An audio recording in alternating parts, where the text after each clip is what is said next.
dalee na jàmm marché Ndoumbé Diop ba nekkee fële ci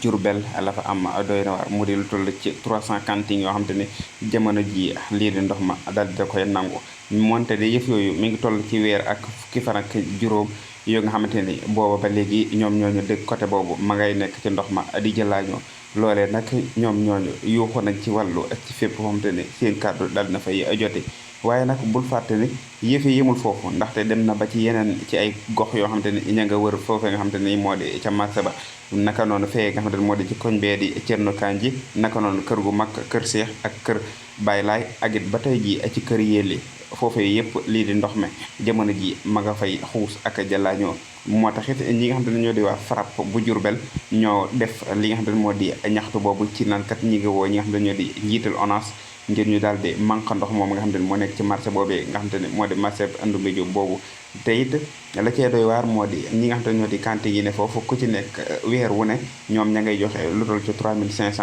naka noonu ñi nga xamante ni ñoo nekk ci ruyel yi ñoom ñooñu bus bu ne ña ngay joxe lu toll ci fanweeri dërëm yoo xamante ni bus bu ne moom la ñuy joxe te ba léegi nii lii di ndox ma jamono ji ma ngay nangu ci li nga xam ne moo di yenn ci ay cantine te it ma ngay gën di wéy moo tax ñoom ñu woote wàllu jëmale ko ci nga xam ne ñoo di woy ONAS ngir bu ci mairie bi mënew ci dara ñoom ñi nga xam ne ñoo di woy ONAS ñoom ñu daal di cee mën a def saafara ba ndox mi daal di mën a jóge ci marché boobu